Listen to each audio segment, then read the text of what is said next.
जितनी भी माताएं एकादशी का व्रत करती बहुत ध्यान से सुनना आज की कथा को। शायद जिंदगी में मिली ना मिली, पर ये कथा का रिश्ता तो बहुत ध्यान से सुनना। स्कंद पुराण यहां तक कहती है कि इस कथा के चरित्र को जो श्रवण कर लेता है उसको 26 एकादशी करना भी नहीं पड़ती। इस एकादशी की केवल ये कथा सुनकर ही वो तर जाता है। बहुत ध्यान से सुनना इसको, कथा को। एकादशी के दिन जब आप जल शंकर को चढ़ाने तो रोज ही जाते हैं। जब एकादशी का दिन रहे और शंकर जी के मंदिर में आप जल समर्पित करें तो 3 बार मुख से स्वधा स्वधा स्वधा या स्वधा स्तोत्र का पाठ, जिसमें 12 श्लोक 2-4 हैं। पैसा तो आ रहा है पर घर में टिक नहीं रहा। डॉक्टर में, पुलिस में, एक्सीडेंट आदि में, कहीं गलत जगह पर, व्यसन में अगर पैसा जा रहा है, जुए में, मांसाहार, मदिरा पान, या कहीं आया पैसा आने में कमी नहीं, आ रहा है पर टिक नहीं रहा, रुक नहीं रहा।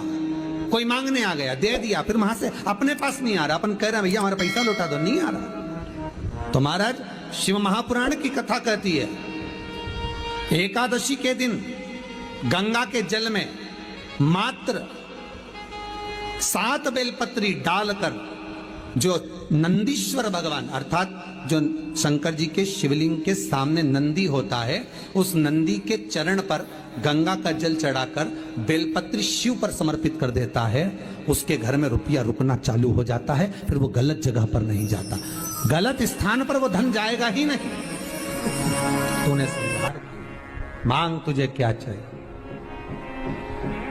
एकादशी ने भगवान विष्णु से कहा, नाथ प्रभु वर दे दो, मृत्यु लोक में जो मनुष्य मेरा व्रत करेगा, चाहे जलचर, थलचर, वायुचर या सांसारिक मनुष्य, मेरा अगर एकादशी का व्रत करेगा प्रभु, उसके यहां धन धान्य वैभव सुख संपदा बढ़ेगी और उस जीवात्मा को नरक नहीं भोगना पड़ेगा, सीधे बैकुंठ का उसको वास मिलेगा। जब जीव आत्मा को लेकर चला जाएगा, यम के दूत जब बंदी बनाकर ले जा रहे होंगे उस जीवात्मा को जिसके प्राण छूटे होंगे, यम के दूत जब बंदी बनाकर ले जा रहे होंगे, तब मुझे वर दो कि मैं इसका हाथ पकड़कर बेतन्नी से पार उतार कर सारे नरकों से निकालती हुई आपके धाम में लेकर आऊं। भगवान ने वर दे दिया, तथास्तु। हे एकादशी सुनो, मृत्यु लोक का मनुष्य अन्न का त्याग कर कर, क्योंकि अन्न में एकादशी के दिन पाप पुरुष रहता है, अन्न का त्याग कर कर एकादशी के दिन जो मनुष्य तुम्हारा व्रत धारण करेगा, उस व्रत को करेगा और उस व्रत को धारण करेगा, उसकी मनोकामना पूर्ण होकर वो मेरे ही धाम को जाएगा। ये तो हुआ एकादशी के जन्म की कथा। एकादशी और द्वादशी इन 3 तिथियों पर एक रोटी में थोड़ा सा मीठा रखकर सोमक पितृ का नाम लेकर यदि गाय को खिला दिया जाता है, तो अगर कोई पूर्वज प्रेत योनि में भी पड़ा हुआ होता है, भटक रहा होता है, जिसको पिंड नहीं मिला, जो अचानक मर गया होता है, अधोगति में चले गया होता है, उस जीव की मुक्ति दशमी, एकादशी और द्वादशी 3 दिन सोमक पितृ का नाम लेकर रोटी में, पूरी में मीठा रखकर अगर गाय को खिला दिया जाता है ये 3 दिन तक, तो वो पितृ कभी भटकते नहीं है, उनको मुक्ति प्राप्त हो जाती है मोक्ष में। और श्रीमद् वल्लभाचार्य जी ने कहा था एकादशी मरने के बाद मत दो, एकादशी जीते जी दो। कहा था कि नहीं कहा था? जीते जी दान करिए। इसलिए जगदीश में, जगन्नाथपुरी में एकादशी उल्टी लटकी हुई है। करें आपने दर्शन, जगदीश में एकादशी को उल्टा लटकाया। क्यों? क्योंकि वल्लभ ने कहा कि एकादशी जीते जी दो। कई पंडितों कहते हैं तुम्हारे दादाजी मर गए, जब 12वें का दिन होता है ना, तो पंडित जी संकल्प छुड़ाते हैं, देव एकादशी, बड़े बेटे ने 5 दे दी, छोटी बहू ने 3 दे दी, उसने 2 दे दी, उसने 2 दे दी, तो क्या तुम्हारे दादाजी भिखारी थे जो तुम्हारी एकादशियां लेकर जाएंगे? और तुम कौन होते हो दादाजी को एकादशी देने वाले? तुमने कौन सा इतने पुण्य कर लिए जो तुमने एकादशी दे दी?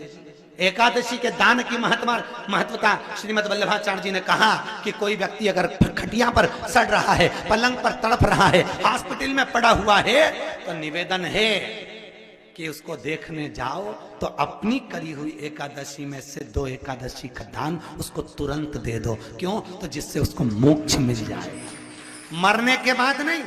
क्योंकि मरने के बाद तो वो 10वें के दिन, गरुड़ पुराण में लिखा है 10 दिन तक जीवात्मा घर की अटारी पे रहती है।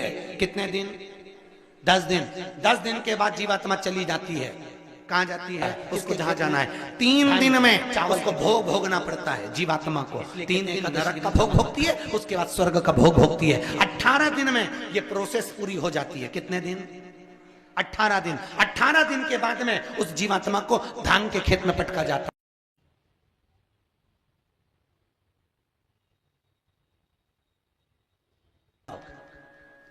कहते कि नहीं कहते? और क्या कहते हैं? द्वादशी के दिन चावल खाना जरूरी है। एकादशी का पालना करना है तो द्वादशी को चावल का 1 गिलास खाओ, तब द्वादशी को चावल खाओगे तो एकादशी लगेगी। चावल नहीं खाओगे तो एकादशी नहीं लगेगी। द्वादशी को चावल खाना जरूरी है। क्यों कहते हैं? क्योंकि धान के खेत में जीव को छोड़ा जाता है, उस धान के खेत में, चावल के खेत में जीवात्मा रहती है। उसको चिड़िया खाती है तो चिड़िया के रूप में जन्म लेता है, मनुष्य खाता है तो मनुष्य के रूप में जन्म लेता है। इसलिए एकादशी के दिन चावल नहीं खाया जाता, क्योंकि एकादशी के दिन हम चावल खाएंगे तो जीव हत्या का दोष लग जाएगा। फिर कब खाना है? द्वादशी के दिन। द्वादशी के दिन क्यों खाया जाता है? क्योंकि हम एकादशी के व्रत करे रहते हैं और पहला घासा जब चावल का खाते हैं तो अपनी करी हुई एकादशी का पुण्य, जितने जीव हमारे मुंह में जाते हैं उनको उसका पुण्य मिल जाता है और उनका फिर जन्म नहीं होता, वो तर जाते हैं, उनको एकादशी का भाग मिल जाता है। भीष्म पितामह एकादशी का व्रत करते थे। और अर्जुन, सत्यता तो ये है कि भीष्म पितामह ने एकादशी का व्रत किया हुआ है। 26 एकादशी भीष्म पितामह ने करी है। उन एकादशी पर भीष्म पितामह एक काम करते थे। उस एकादशी के दिन भीष्म पितामह कहीं नहीं जाते थे। गौ माता के पास रहकर गाय को चारा देकर, गाय की सेवा कर कर, गाय की पूजन कर कर, गौ माता की आराधना कर कर भीष्म पितामह अपना एकादशी का व्रत करते थे। गौशाला में गौ माता को जितना फलाहार देते थे, अपने अंश से, अपने जो पाया, जैसा पाया वैसे अंश के हिसाब से गौ माता की सेवा में लीन रहते थे। अर्जुन, घबराना नहीं। बाण तुम छोड़ोगे, दुनिया के लोगों को लगेगा कि अर्जुन ने बाण छोड़ा है। भीष्म पितामह बाणों की सैया पर पड़े हैं, दुनिया के लोगों को लगा रहेगा। पर अर्जुन, भीष्म पितामह के शरीर में बाण नहीं चुभेंगे। भीष्म पितामह बाणों की सैया पर नहीं, जो एकादशी का व्रत भीष्म पितामह ने करा है, उस एकादशियां भीष्म पितामह को अपने हाथ पर झेल लेगी और उसको अपने हाथों पर।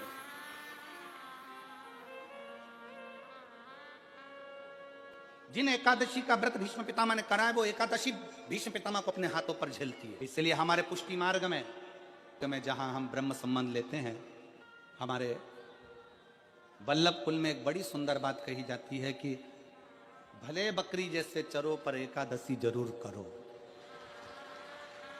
वो भीष्म पितामह के संवाद को देखकर कहा जाता है।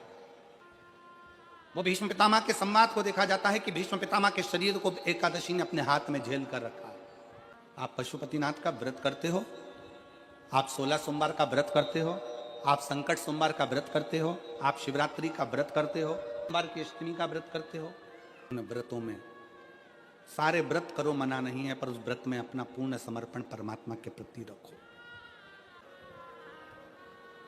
केवल खाना छोड़ा है, अन्न छोड़ा है, भोजन छोड़ा है, और दिन में सुबह से लेकर शाम तक 2-3 बार तुमने कुछ ना कुछ पाया है, वो व्रत हो सकता है आपकी दृष्टि में। पर हमारी दृष्टि में व्रत कौन सा है?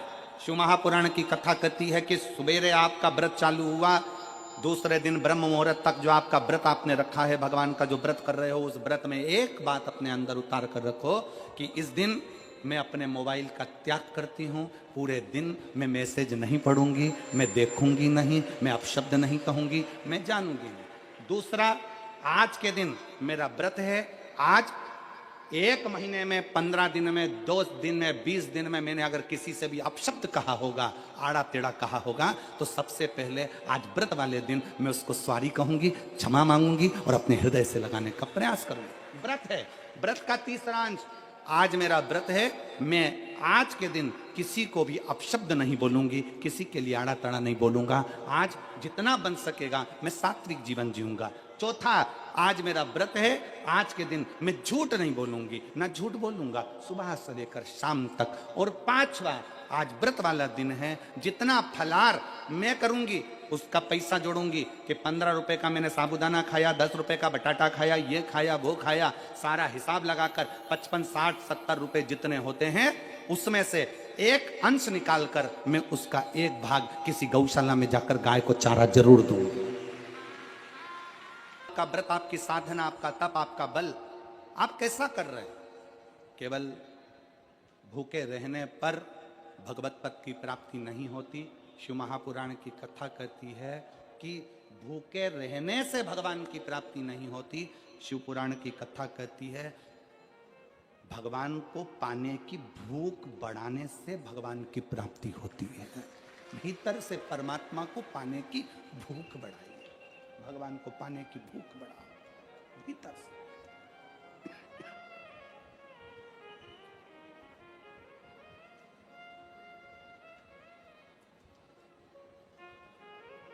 व्रत करो मना नहीं, तप करो मना नहीं, साधना करो मना नहीं, पर उस तप साधना में, व्रत में परमात्मा को पाने की ललकता हो आपके भीतर, भगवान को पाने की ललकता हो आपके भीतर, भगवत पद को पाने की ललकता हो आपके भीतर, तो भगवान।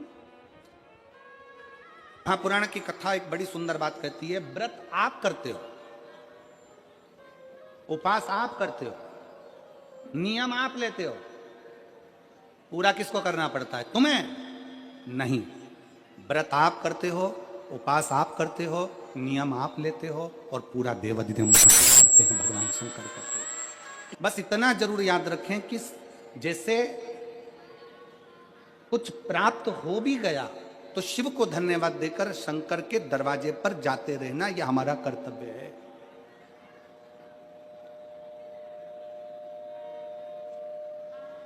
एक बहन जी ने पत्र लिखा था कल,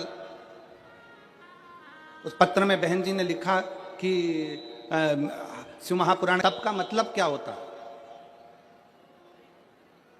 चलिए उपास का मतलब बताओ। खाना छोड़ देना व्रत नहीं है, दूसरे का धन छुड़ाकर खाना छोड़ देना व्रत है। शिक्षा दे देना, किसी को चिकित्सा की जरूरत है उसकी चिकित्सा में थोड़ा सा धन लगा देना, कोई रोते हुए की आंख के आंसुओं को पोंछ देना, किसी के दुख में खड़े होकर उसको खुशियां प्रदान कर देना, ये दुनिया का सबसे बड़ा व्रत है, सबसे बड़ी साधना, सबसे बड़ा तप। मन साफ है तो सारी गलतियां माफ है, और अगर मन ही साफ नहीं है तो गलती कौन माफ करेगा भाई?